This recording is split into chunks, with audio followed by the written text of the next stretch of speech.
धीरे धीरे यह खबर आसपास के क्षेत्रों में फैल गई कि जंगल के पुराने बंगले में ठहरने वाले हर शिकारी की मौत हो रही है। 5-6 वर्ष बीत गए और अब वह बंगला खंडहर हो गया था, क्योंकि अब किसी में भी इतनी हिम्मत नहीं थी कि वहाँ रात को ठहरे। आखिर किसको अपनी जान की परवाह नहीं होती है। ऐसे ही बहुत दिन बीत गया और वो भूतनी उसी बंगले में रहकर अपने हत्यारे का इंतजार करती थी। एक दिन में उधर आने जाने वाले लोगों को एहसास होता था, क्योंकि वह हमेशा रोती रहती थी पर किसी को दिखाई नहीं देती। फिर उसने शहर और गांव में घूम घूम कर ढूंढने की कोशिश करने लगी। 2-4 दिन की मेहनत के बाद एक गांव में अपने दोनों हत्यारों शिकारी को पहचान ली और उसी दिन शाम के समय एक बहुत सुंदर लड़की की रूप बनाकर उसके पास गई और दोनों को अपने सुंदरता में फंसा लिया। ऐसे उसने 2-3 दिन लगातार उन लोगों से मिलती रही और पूरी तरह से अपने जाल में फंसा ली। वे दोनों उसके आगे पीछे घूमने लगे, जैसा बोलती थी वैसा वे दोनों करते थे। फिर एक दिन लड़की बोली, क्यों ना हम लोग किसी दिन जंगल में शिकार पर जाएं? वे दोनों बोले, ये तो बहुत अच्छी बात है, चलो। दोनों अच्छी तरह से उसकी माया जाल में फंस चुके थे। फिर दूसरे दिन ये तीनों जंगल की ओर निकल पड़े।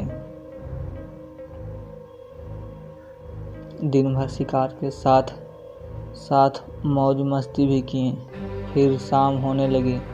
शंभू और राजवीर उस लड़की बोली, अब सूर्य ढलने लगा है और थोड़ी देर में रात हो जाएगी, हमें घर वापस चले जाना चाहिए। तभी भूतनी बोली, डरो मत, आज रात हम यहीं ठहर कर जंगल का आनंद लेंगे। राजवीर बोला, यहाँ कैसे रुक सकते हैं, यहाँ तो आसपास कोई घर भी नहीं है।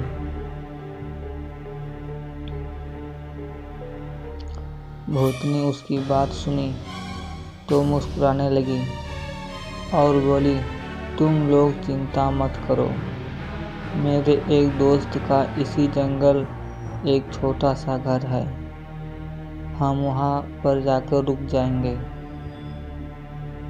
दोनों उस भूतनी का बात मान लिए और उसके कहने पर वहाँ चले गए। रात को पार्टी शुरू हुई।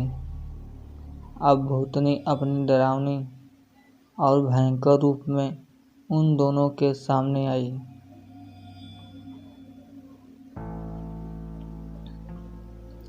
उसको इस रूप में देखकर दोनों के पसीने निकलने लगे। ऐसा रूप देखकर अच्छे की पैंट गीली हो जाती है। फिर वो क्या चीज़ थे।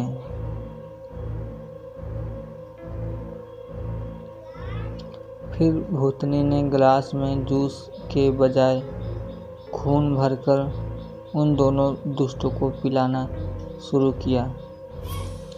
अब उनकी हिम्मत ही नहीं थी कि उसको ना कहें, क्योंकि वे पूरी तरह से डरे हुए थे और कांप रहे थे।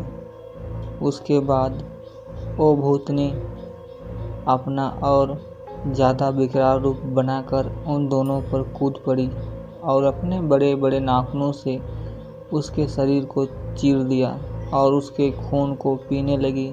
फिर उसके दोनों आँखों को निकाल कर खा गई और इसके बाद उसे एक पत्थर पटक कर दोनों को मार डाली।